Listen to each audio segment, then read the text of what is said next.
Hello guys, नमस्कार। कैसे हैं आप लोग। मैं विनोद बिंद आप लोगों का बहुत बहुत स्वागत करता हूं दोस्तों अपने YouTube channel study research centre में। और आज हम पढ़ने वाले हैं विटामिन का थर्ड लेक्चर। ठीक है, तो हमने 2 लेक्चर बहुत अच्छे ढंग से कवर कर लिया है। ये आपका विटामिन का तीसरा लेक्चर है। तो आइए शुरुआत करते हैं दोस्तों। इसमें हम पढ़ेंगे सबसे पहले विटामिन B6 के बारे में। ठीक है, देखिए विटामिन B6 को पायरोडॉक्सिन बोला जाता है, याद रखिएगा। और इसी को विटामिन वाई भी कहा जाता है। ठीक है, इसको ध्यान रखिएगा। अगर एग्जाम में दे दे कि विटामिन वाई कौन से विटामिन को बोला जाता है, तो याद रखिएगा विटामिन वाई विटामिन B6 को बोला जाता है या फिर पायरोडॉक्सिन को बोला जाता है। ठीक है ना। देखिए, अगर हम बीमारी की बात करें कि विटामिन B6 की अगर कमी हो जाती है तो इससे कौन सी बीमारी उत्पन्न होती है, तो देखिए रक्ताल्पता, रक्त प्लस अल्पता, इसमें रक्त की कमी हो जाती है। इसी को एनीमिया बोलते हैं। शारीरिक विकास में अवरोध हो जाता है। ठीक है, और त्वचा संबंधी रोग होते हैं। ध्यान रखिएगा इसको। अगर इसके कार्य की बात करें कि विटामिन B6 का कार्य क्या है, ठीक है, अगर आप विटामिन B6 लेते हो तो इससे मतलब आपको फ़ायदा क्या होगा। ठीक है, तो देखिए इससे RBC का निर्माण होता है। ठीक है ना। जब बीमारी में हम देख रहे हैं रक्ताल्पता मतलब रक्त की कमी हो जाती है, तो सिंपल सी बात है जब विटामिन B6 लेंगे तो रक्त की कमी नहीं होगी, मतलब कि RBC का निर्माण होगा। तो कहाँ से रक्त की कमी होगी, ध्यान रखिएगा इसको। मेटाबॉलिज्म का नियंत्रण करता है। और स्रोत की बात करें तो देखिए हरी सब्जियां लीजिए, मांस हो गया, अनाज, ये सब अगर आप लेते हैं तो विटामिन B6 की कमी नहीं होगी। ध्यान रखिएगा, इन सब में विटामिन B6 रहता है। अब हम विटामिन B7 की बात करते हैं।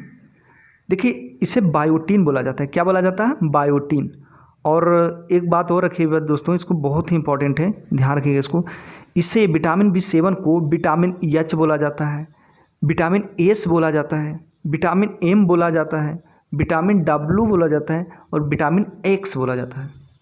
अब सोच लीजिए, अगर एग्जाम में विटामिन B7 न दे करके विटामिन H दे दे या फिर विटामिन S दे दे, M दे दे, W दे दे, X दे दे, कहाँ से कर पाओगे। ये सब चीज़ों की याद रखना दोस्तों बहुत ज़रूरी है। ठीक है ना, याद रहेगा तभी आप कर पाओगे। तो इसको याद रखिएगा, H भी बोलते हैं, विटामिन S भी बोलते हैं, M भी बोलते हैं, W भी, X भी, ध्यान रखिएगा। और इससे बीमारी क्या होती है, अगर विटामिन B6 आप नहीं ले रहे हैं तो इससे फिर आपको कौन सी बीमारी होगी। देखिए बालों का झड़ना, त्वचा संबंधी रोग। ठीक है ना, ध्यान रखिएगा। बायोटीन की कमी की वजह से दोस्तों बालों का झड़ना शुरू हो जाता है, ध्यान रखिएगा। और इसके स्रोत की बात करें तो सब्जी, अंडा, मांस, गेहूँ, इसका भी कार्य कार्बोहाइड्रेट का उपापचय करना। ठीक है, प्लस उसके बाद बालों को मजबूत बनाना, उन्हें ब्लैक भी बनाना। बायोटीन दोस्तों मैंने लिया है, ठीक है ना, मैंने तो खाया है बायोटीन। बाल मेरा भी झड़ रहा था तो मैंने बायोटीन का यूज़ किया, काफ़ी फ़ायदा हुआ उससे।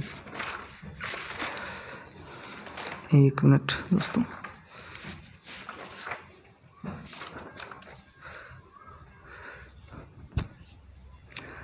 अब हम विटामिन B9 की बात करेंगे। ठीक है, देखिए विटामिन B9 को फोलिक एसिड बोला जाता है। ठीक है ना, फोलिक एसिड, इससे भी खून की कमी हमें रहती है दोस्तों, ये भी दूर कर देता है, ध्यान दीजिएगा। और इसकी बीमारी की बात करें तो देखिए इससे पेचिस हो गया, एनीमिया। अगर विटामिन B9 की कमी हो जाएगी तो आपको पेचिस संबंधी रोग हो जाएंगे, एनीमिया हो जाएगी, खून की कमी। स्पेशली दोस्तों ये फोलिक एसिड जो है ना, ये गर्भवती महिलाओं को दिया जाता है, ध्यान रखिएगा। खून की कमी को देखते हुए इन सब चीज़ों का सेवन करने के लिए बोला जाता है। स्रोत की बात करें कि विटामिन B9 किससे मिलेगा, तो सोयाबीन में, फल में मिलता है, पालक हो गया, ईस्ट हो गया, इन सब चीज़ों में विटामिन B9 पाया जाता है। ठीक है, और इसके कार्य की बात करें विटामिन B9 की, तो ये रुधिराणु निर्माण करता है। सिंपल सी बात है, जब खून की कमी होगी इसकी फोलिक एसिड के ना रहने से आपके शरीर में, तो जब फोलिक एसिड लेंगे तो खून का ही तो निर्माण करेगा ना, खून संबंधी निर्माण करेगा। तो रुधिराणु, रुधिर के अणु का निर्माण करता है, मतलब खून संबंधी ये बातें कर रहा है। ठीक है, विटामिन B12 देखते हैं। देखिए इसे विटामिन B12 को साइनोकोबालामीन बोलते हैं। क्या बोलते हैं, साइनोकोबालामीन।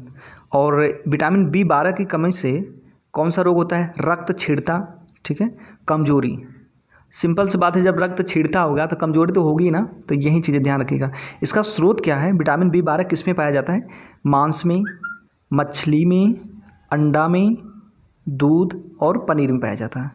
इसके कार्य क्या है, विटामिन B12 के कार्य क्या है, रुधिराणु का निर्माण। देखिए रक्त छीड़ता बीमारी हो रही है तो सिंपल सी बात है कि विटामिन B12 जब आप लेंगे तो रक्त छीड़ता मतलब जो भी बीमारी उसको दूर ही तो करेगा ना, तो रुधिराणु का निर्माण करेगा। तंत्रिका तंत्र से भी मतलब इसका प्रभाव मतलब कनेक्शन रहता है। ठीक है, इसको ध्यान रखिएगा। और इसी में दोस्तों मोस्ट इंपॉर्टेंट, इसमें कोबाल्ट पाया जाता है, ध्यान रखिएगा। विटामिन B12 में कोबाल्ट पाया जाता है। तो ठीक है, इस तरह से ये वाला चैप्टर समाप्त हो गया। अब हम आगे विटामिन सी, डी, ई इन सब के बारे में देखेंगे। तो ठीक है, नमस्कार।